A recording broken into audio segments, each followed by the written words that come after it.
The following is a presentation of Appalachian State University.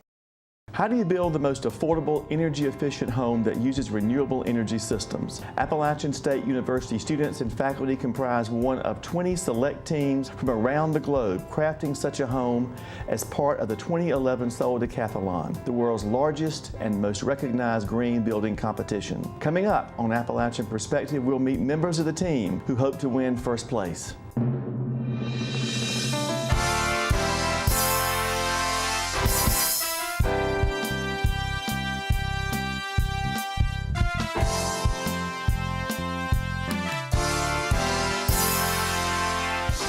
Welcome to Appalachian Perspective. My guests today are members of Appalachian's 2011 Solar Decathlon team, Dr. James Russell, Assistant Professor of Building Science, and Mr. David Lee, candidate for the Master of Science degree in both Appropriate Technology and Building Science.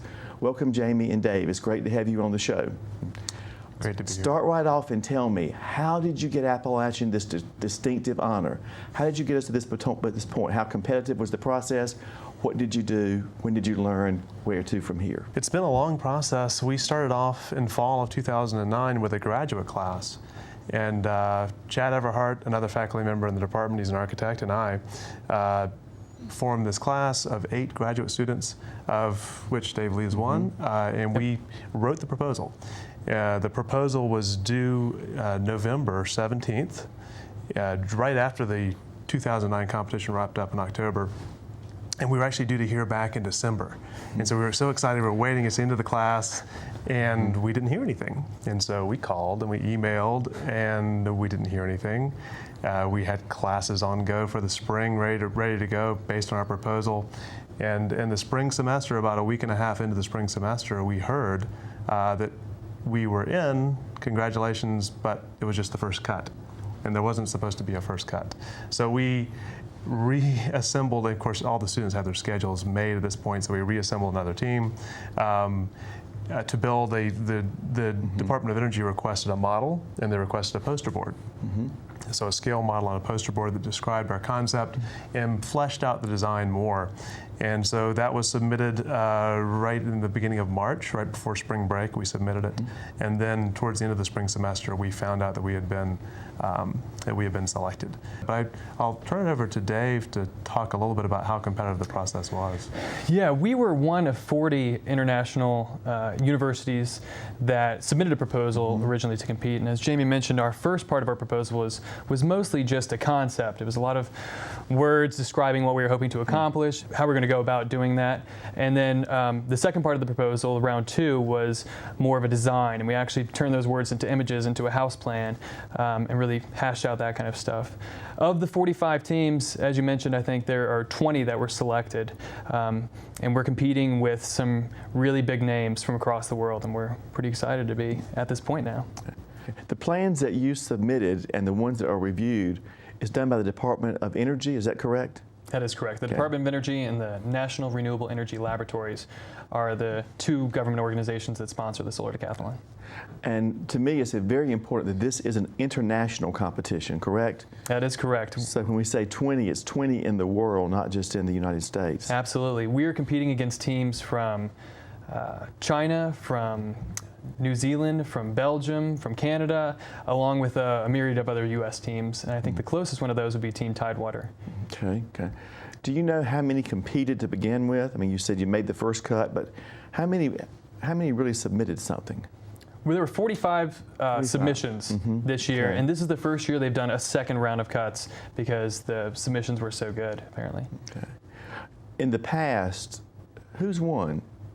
The past 2 years, or the past 2 competitions, actually, because it's a biannual event, have been Team Germany. So we're really looking to bring the trophy back here to the States. Before that, Team Colorado won the 2 years, the 2 competitions prior to that. Okay, all right. Now, you have about a year or so before this really comes off in Washington. Only a year. Only a year. So what happens between now and then? What will you be doing? We will be doing a lot. The next semester will focus primarily on advancing our designs to about 80% design development. We're hoping to get some construction documents put down and actually build one small section, one small component of our house over this next fall semester.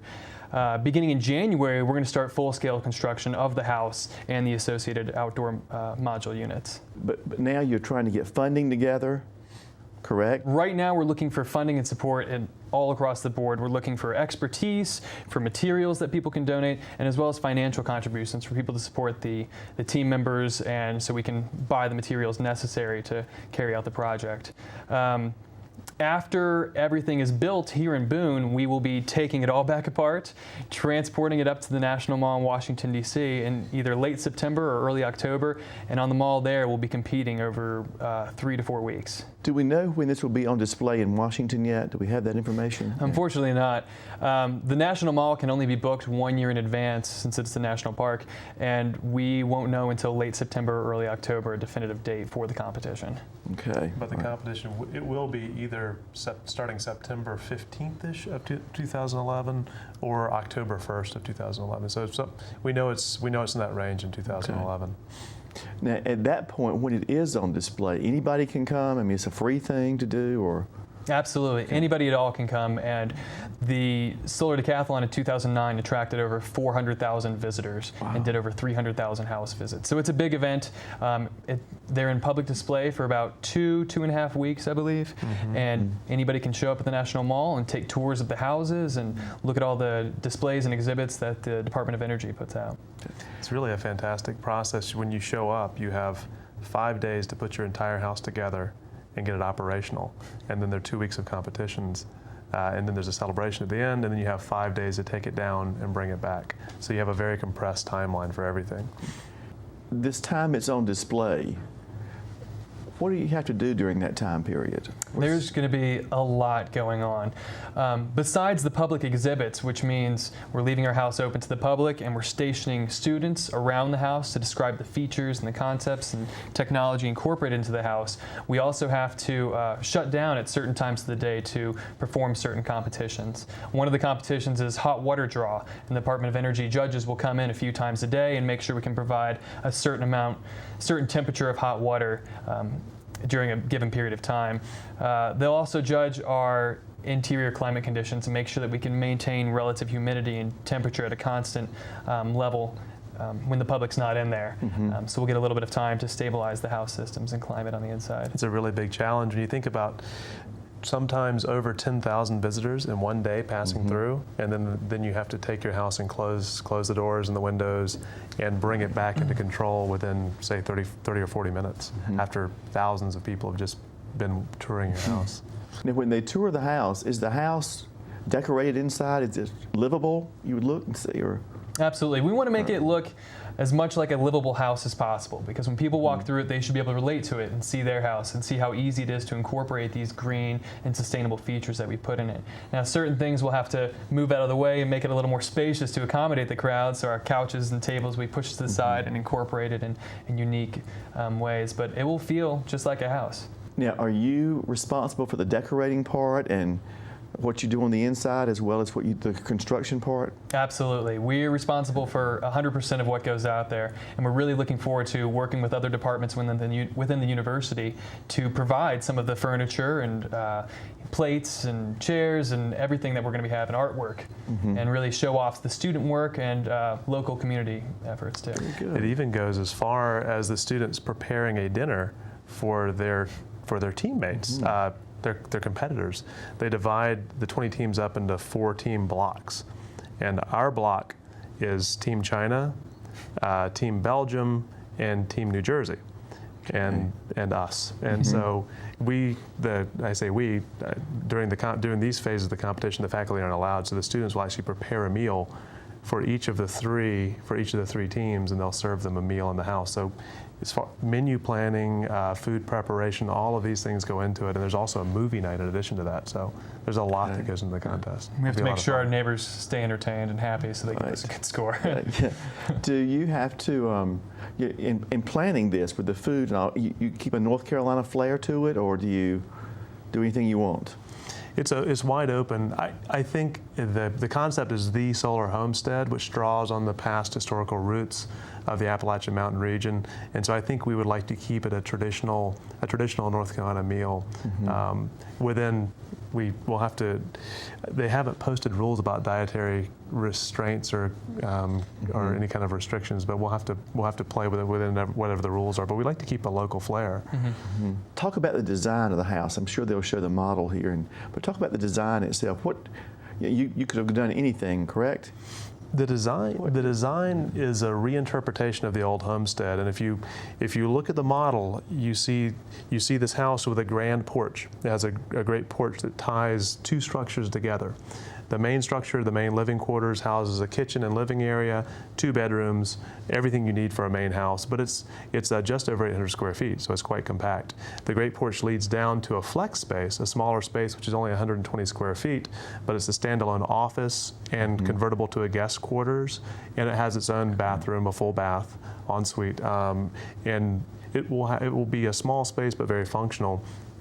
The porch itself is reminiscent of a lean-to. And it also serves as this outdoor space because with our climate, we can enjoy 6, maybe if we're lucky, 8 months out of the year outside. So you have an outdoor kitchen incorporated, this nice outdoor living space. And even though we have a very compact site on the National Mall, the house with the outbuilding and with this grand porch harkens back to a homestead where you would have various outbuildings. So it really does try to take the homesteading mindset of using local materials, what was available, building structures as you need them, and then putting it together into a whole. So it's a reinterpretation, but a very modern one because we are situated on the National Mall. Yeah. And one of the core concepts too is sort of flexibility for our house and our outdoor modules. While we'll be displaying a certain layout that is really conducive to the flow of traffic through the house and through our site, everything on there could be reconfigured and changed and adjusted for your average homeowner's needs. They could take one of our outdoor modules and plug it into their house and be able to provide some of the renewable energy to offset their energy usage there. So it's very flexible. And another thing I think to say, even though this is a reinterpretation of a traditional homestead, there's a lot of technical innovation inside this house. There's a lot going on. We have concentrating solar collectors for solar thermal with a high temperature storage area where we store this in phase change materials, so you don't have the risk of boiling water or over pressurizing pressure vessels. So it'll be very innovative, also very safe, but it's going to have a lot of technology. And as Dave mentioned, these outbuilding modules, the porch is made up of actually 6 trailers. And these house either solar thermal or solar PV, solar electric panels on top. And you can hook one of these up to a regular sized pickup truck and pull it to your house and just plug it in. So you don't have to worry about having mechanical space to house an inverter and to house the disconnects and all of this stuff that goes into putting renewable energy into your house. You don't have to make penetrations into your roof to mount the panels. It's all right there. And so there's several marketable pieces like these outbuilding modules, and those are just the smaller pieces that make it up. And there's the flex space. The Flex Ohm outside the outbuilding module, we call them ohms, has this office/guest house that provides its own hot water, own electricity. It has an outdoor kitchen built in. It has a bathroom with a composting toilet. So you could pull this up onto a piece of property and live in it. It's fully functional with rainwater collection and the whole 9 yards. The size of it, square footage, what's... The Solar Decathlon rules stipulate that it has to be less than 1,000 square feet. So we're pushing high 970, right at 985, I think. Yeah. Yeah, including our flex space and the main house. Do you get the advantage of seeing what the other institutions are doing or the other countries are doing? Do you know? We know somewhat. We the whole team took a trip to the National Mall and the National Building Museum back in, that was late June of this year. And so it was a required meeting with the Department of Energy. It was a kickoff meeting, and they walked us through their expectations for us, and all the teams were there. But we had a chance to go to the National Building Museum, where everybody's model and their poster board, their display board, was up for us to see. So we got to sort of get a sneak peek at their concepts and their ideas and what they're doing. So we've had a little bit of a view. Yeah, a little sneak peek. That being said, though, teams are allowed to change their design 100%, and they're not required from what we saw. They could come up with something completely different or build our house for that matter and display it on the National Mall. Did either of you get to go to the one in 2009? Did you see? Actually both did, yes. Both did, okay. Yeah. It was a fantastic event, and it was a great way to really understand the scale and the magnitude of the project that we were getting ourselves involved in. At the time, working on the proposal in the small classroom, I don't think we really fully grasped how big of an event this was. But once we arrived on the National Mall and saw the throngs of people flocking to houses, and it really sunk in what we'd done. The magnitude of it all. Where will you build this here in Boone? Here we are in Boone, North Carolina. So how do you do this? We have just acquired, with the support of the university actually, a fantastic high bay and office space located at 1100 East King Street. It's right as you come into town. It's a great spot. The offices will be where we work on advancing our schematic designs and our construction documents. And in the back high bay space, we'll do all of our construction needs there. Ideally, we'll be able to fit all 3 sections of the house in there, put it all together, and be able to test it in a area that's protected from the weather, and we can build protected from the weather, so we're not getting snowed out and trying to trudge through. Because we will start building in January. So, and if this winter is anything compared to last winter, we definitely don't want to be outside. So it's great we have this space. Yeah. Right. But the house itself, once it's finished, it is built for, it would survive this region. I mean, and I realize in the building process, that's one thing, but when it's completed product, you would look at this and say, I could actually have one of these built on my piece of property in Boone, North Carolina, and I would survive. This will be basically a high-performance house, super insulated. We're looking at the walls, at least R30 insulation, ceilings and floors, at least R30 insulation. They'll most likely we're trying to go with double pane windows, but we may have to go with triple pane windows to meet the requirements.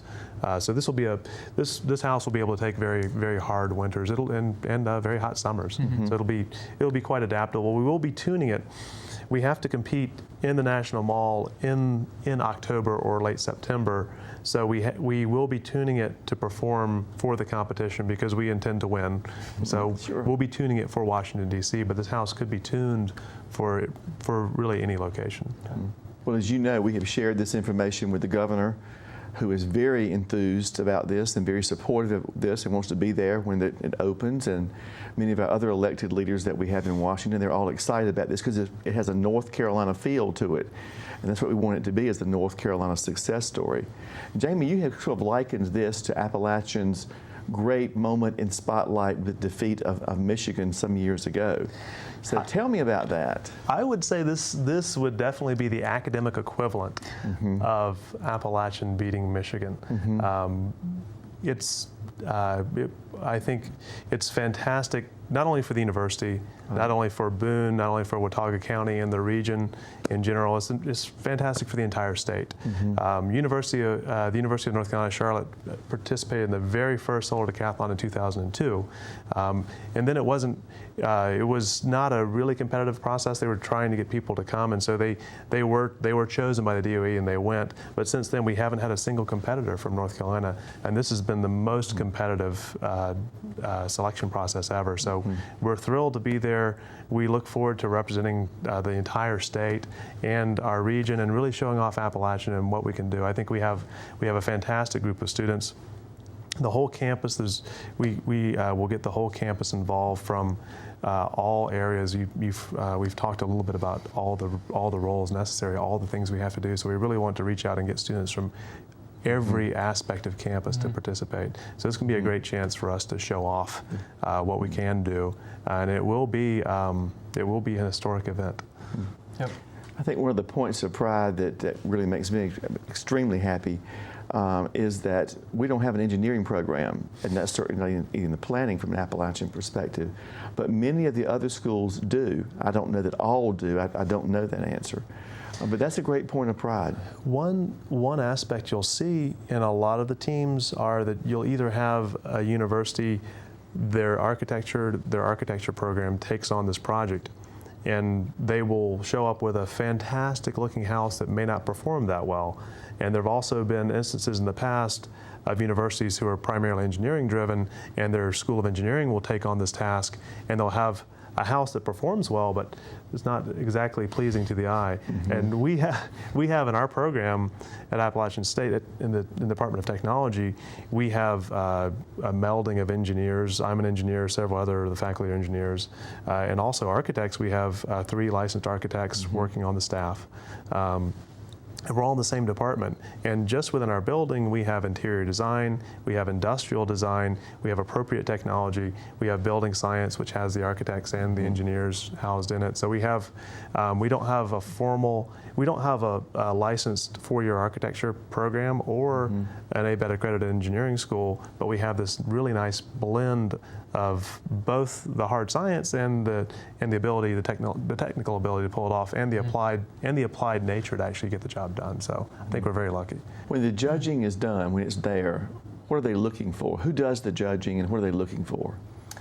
Well, they bring in industry experts related to each different contest. So for the architecture, they will take registered, well-known architects and bring them around to each of the houses and show them and walk them through it, and they will judge qualitatively what they think is best in each of the houses.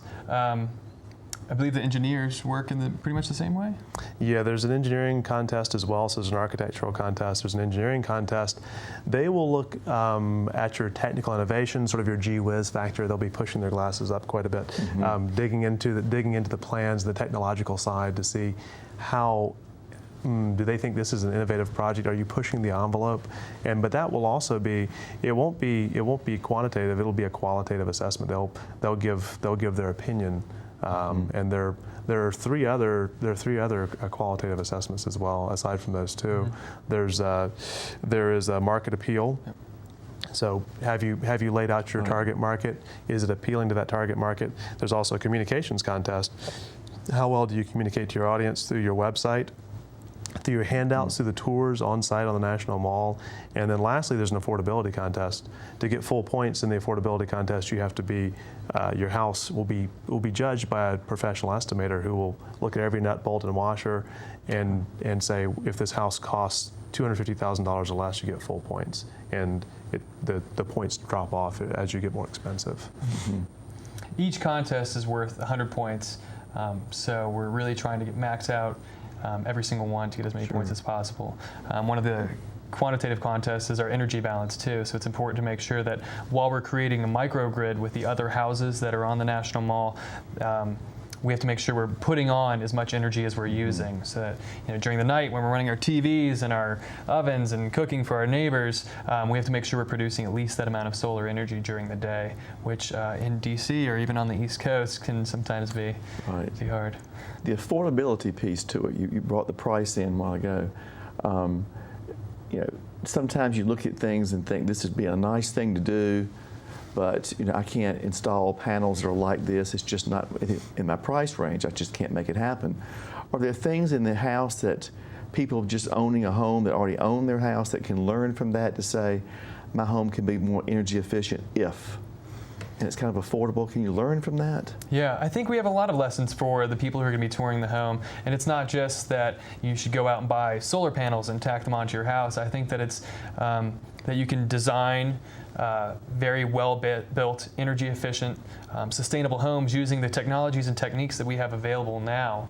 For people with existing homes, they can learn the importance of making sure they have adequate insulation, making sure they've air-sealed their house, if they're doing remodeling, to make sustainable choices in the materials that they're choosing. So I think we have a lot to teach to everybody who's going to be touring it.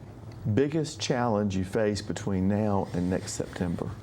The biggest challenge, I think they're coming in stages. I think initially getting accepted was the big challenge. We're there, so we're on the roll. We're trotting. The next biggest challenge was getting space, which we did. We have the space to build it. Now I think the biggest challenge for us right now is fundraising. Even though the house itself, to win that contest or to get the full points for the affordability contest, The house will be judged at $250,000. This is a prototype, so we'll be experimenting with a lot of different systems and the technological innovation side. And all of our work experimenting and putting those together and tuning those systems, all the faculty time and student time, and all of the other aspects of transportation to the National Mall, and putting 25 to 30 students up on the National Mall for the month of October. None of that's included in the cost of the estimated cost of the house. So it's going to be quite an expensive project. Expensive but worthwhile, and so we need to get our fundraising going. We need to be able to afford to do all the things. We have a trip coming up to the International Builder Show in Orlando, where we need to take about 12 to 15 participants to that. So all of these things sort of snowball and add up, and it's a great chance for us to showcase the university and the state. But it will take some funds to do that, and so. Fundraising is primary. Once we get the fundraising taken care of, the next looming concern is wrapping up the design. We really have to have all of our designs dialed in, and the technologies that are more experimental, they really need to be tested and proven on a bench scale by the end of this semester. So the end of December, we need to have everything done, all the drawings done. The design will be totally finalized, and then our next challenge will be putting all this together. So the challenges keep rolling on, but right now fundraising is the biggest. Well, once you get that money and you get the building sort of under construction, can people see it? Will it be available for people to see, or on a daily thing, or are you going to do it once a week, once a month, or how are you going to do it? I'll let the communications manager handle this one. The easiest way for people to see the house would be through our live webcam. We're going to have a live webcam feeding from our construction area, so you can actually see how we're progressing on a day-to-day basis. We're hoping also to integrate time-lapse photography, so if you only have 10 seconds to see how we built it, you can fast forward through it, but that would probably be the easiest way. After that, our building has got a great location here in Boone. We'd love for people to stop by and take a look at our models and our display board, and really learn about the project and about the decathlon more, and see how it's progressing. So there'll be plenty of opportunities. Great. Our online presence is at www.thesolarhomestead.org. Okay. So check us out there. But that'll be attached to the Appalachian website page too, right? Be Correct. Easy there to get. Yep, and it will actually be linked to the Department of Energy Solar Decathlon website too. Good. So we'll all be tied together. Okay, good. Well, tell me a little bit about each of you. You're an engineer. Where were you educated? How long have you been at Appalachian? Just a little bit. I grew up in South Carolina, Edisto Island, just below Charleston, South Carolina. I went to Clemson for undergraduate, mechanical engineering, so I'm a gearhead.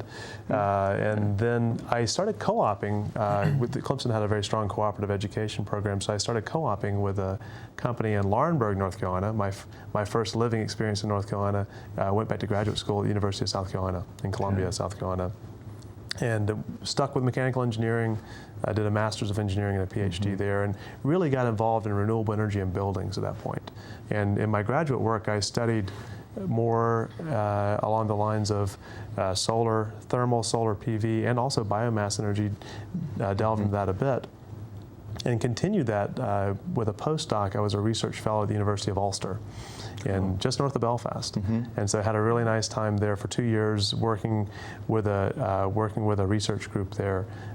Fantastic group, did a lot of great research, and it allowed me to get involved in European Commission research projects and just see a lot of what's happening in Europe, which is very nice. And then came here 2 years ago. So this will be my fifth semester starting off. Yeah. All right, good. So I'm happy to be here. A lot's happened in that 4 semesters you've got behind you then. Yeah. A lot has happened. Well, Dave, how about you? Because you're a master's student. That is correct. I grew up in Yorktown, Virginia, and I attended the University of Virginia, where I got my Bachelor's of Art in Anthropology. I spent a couple years traveling and hang gliding around the United States, and it was in Utah where I got involved in the green movement there and decided I wanted to come back to school and learn all about solar technology and wind power and all the great things we offer here. I started here in the fall of '09, just doing appropriate technology, really excited about all the classes I've been taking, and it was in one of my sustainable building class where I actually got, my first taste of green building and sustainable building techniques, and so I changed my program of study and incorporated the building science degree with my appropriate technology pursued degree. So Great, yeah. yeah. Well, both of you, in the short time, you've done a lot for Appalachian. I thank you for that. Thank you for being guests today on Appalachian Perspective. We look forward to the win. We like wins around here, and if it's bigger than Michigan, that's better. I like that more. So, but thank you both for what you're doing for Appalachian. I'm excited about your project, and you have Appalachian's full support. Thank you. Thanks for having us. Thank you. Thank you very much. Thanks.